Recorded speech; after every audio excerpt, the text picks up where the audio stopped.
Chris Yandeck, C1 Review, covering Las Vegas and the world. It is week 5 of the college football season. We're here to talk about 6 of the best games. Man, there's a lot of good games this week. And thankfully, we don't have to watch our favorite teams. Back with us, of course, is Lane Fobbs. Of course, Bearkat Bites, Twitter, X, at Bearkat Bites. Down in the description below, again, the link is there so you can go over to his Twitter, and then you can go over to his Substacks to reach everything he does on Sam Houston. Of course, college football fan like yours truly, of course. It's going to be a good one for sure. Lane, thanks again for joining me on C1 Review. How are you today? Man, it's great, man. Doing well. College football is about to kick in a high gear. Some of these teams that have been waiting to prove themselves, well, they're going to get an opportunity as we enter this Saturday. All right, so let's just get right to Oregon and Penn State, which I think is the biggest game of the weekend. So here's the point. Penn State, nobody. Nevada, Villanova, Florida International University played nobody. Oregon at least has played a couple decent teams, like Oklahoma State, for example. They played people who've actually got talented players or players who are, potential NFL draft players, prospects, whatever you want to call it. So here's my question. Penn State's at home, so you got that home field advantage going on. But here's my question to you in this regard. You're not tested for the first 3 games of the year. The other opponent has played better opponents so far. Does that mean anything or not? It kind of does a little bit. And even more interesting, Oregon also has an away Big Ten win against they're in Chicago against Northwestern. Yeah, so I think that kind of matters. Penn State hasn't really played anybody. Remember, against FIU, they just look kind of lifeless.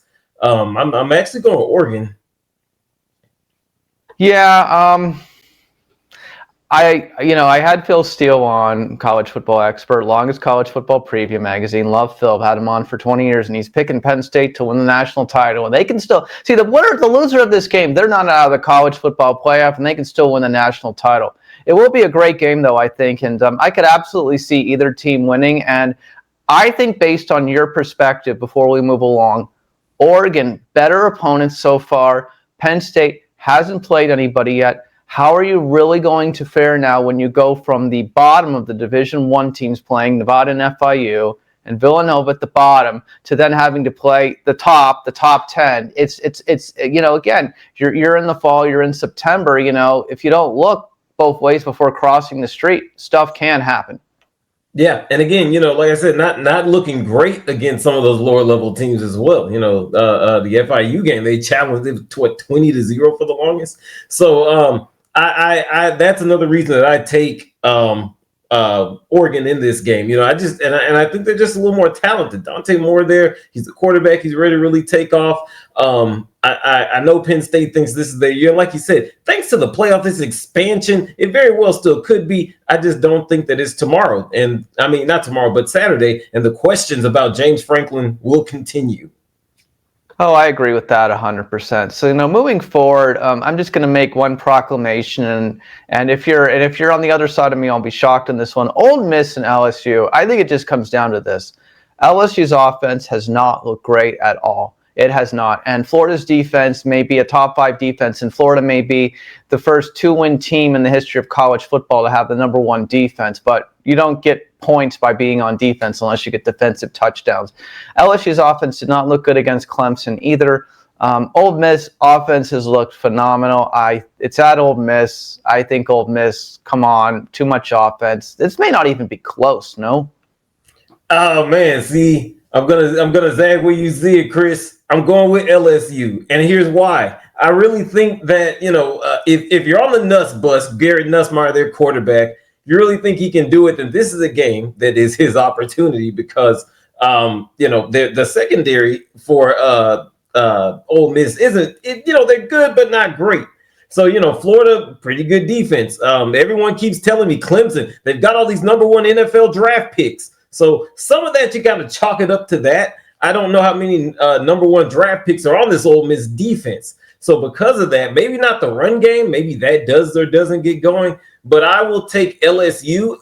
The Nuss bus does just enough, and their defense, Harold Perkins, Weeks does just enough. By the way, fun fact, let's not forget, Lane Kiffin, the head coach at Ole Miss, his daughter is dating Weeks, the linebacker for LSU. Yeah, I did read that this week. I don't know. I just don't see how LSU is going to come up with that offense. But again, maybe they'll win 17-14 again, and it won't matter. So I'll defer to that. USC at Illinois. Here's my question. USC did not have a very good season last year. USC starts off 4-0, wins over Purdue and Michigan State. I think it's surprising that USC is 4-0. Again, road game at Illinois. Illinois is a capable foe, but USC doing better than people expected at this point in the year? Yeah, they really are. Definitely doing better than I expected. I thought the Michigan State game was going to be their loss. I even thought they would maybe kind of struggle against Purdue, but they look pretty serviceable. The defense is a lot better. This is year 2 under the defensive coordinator, Anthony Lynn, and they're going against the Illinois team. The only thing that scares me is they had a really bad loss against Indiana, and they're good last week. And so they're going out to prove like, hey, we don't suck. We don't look like crap like this. This isn't who we are with Brett Bielema there in Champaign. So, they're kind of running into a buzzsaw a little bit. But I think USC, I think they have just the better players. And I think their defense, maybe it won't do, I think they've got better defensive players actually than Indiana. So maybe it won't be the crushing that they experienced, but I got USC rolling. Yeah, I mean, if USC gets to 5-0, I mean, again, I didn't see that one coming. I mean, again, I think you're right about that. But I mean, if you can go on the road and beat Michigan State and Purdue, you're very capable of beating Illinois as well. So moving forward on that, Friday night game, 2 weeks from now, 2 weeks, a little bit like 11 days from now, Florida State's going to meet Miami. Look ahead game for FSU on Friday night at Virginia. Virginia 3-1 on the season so far. Thoughts? Look ahead? No? Yes? Maybe?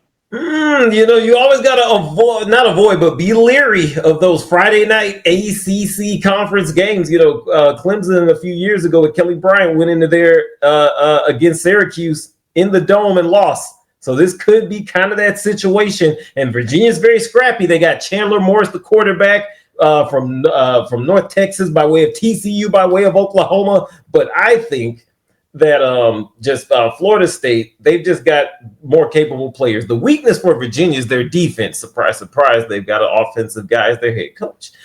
So because of that, I think that the blocking is very good for Florida State. They really showed me something against Alabama, who, while not the best coach team still under Kalen DeBoer, they've still got some dogs there on their defense.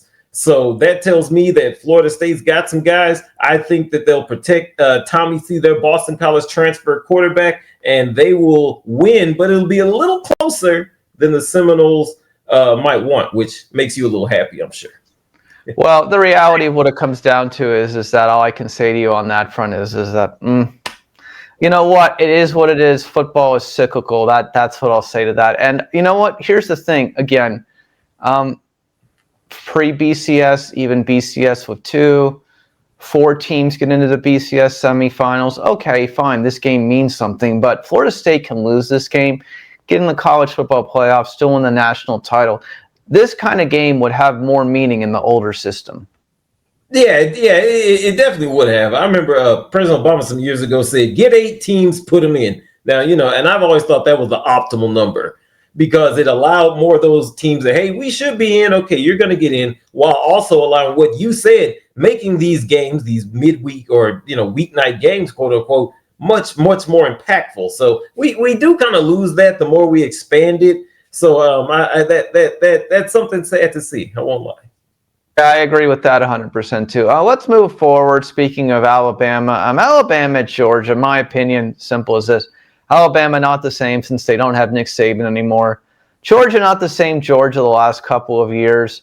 Have no idea who's going to win this game. I could see 13-10. Who wants it more? I think these teams are pretty even, no?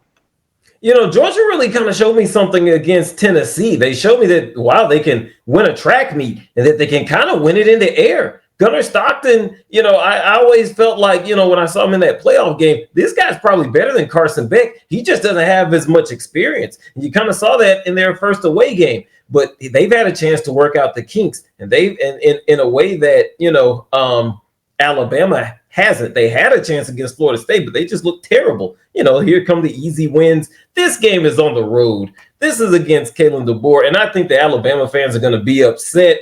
Here come the phone lines. We should have had Kirby Smart. He was under Saban. I'll hang up and listen. We're going to have a lot of that after this game. So I think Georgia at home, they're going to win this one. And it wouldn't surprise me if it's 2 scores.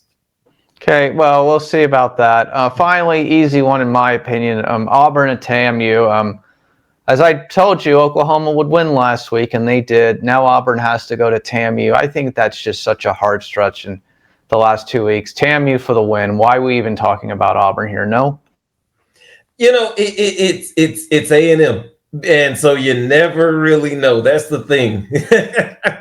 So you got to look for some of these trends. One thing that they did do is shut down the run. And one thing that A&M does want to do is kind of run the ball. But what's different is they've got some wide receivers now who can get open in space. And I don't know if Auburn has enough in their secondary to stop that. So that's what that will be the difference in my opinion. And so I've got A&M winning this one. We won't have the fall just yet. That'll happen probably in November. We'll see. Again, I think it's just so hard to go on the road against 2 very quality opponents in the SEC week after week. I just think that's just such a hard stretch. And after you lose an emotional game like that, it's like, how do you bounce back? No? Yeah, and then you have to do it on another road game. That's really the part of the grind. It is not relentless. There's no insert easy team here for them to play. There is no Arkansas State in between this. Exactly.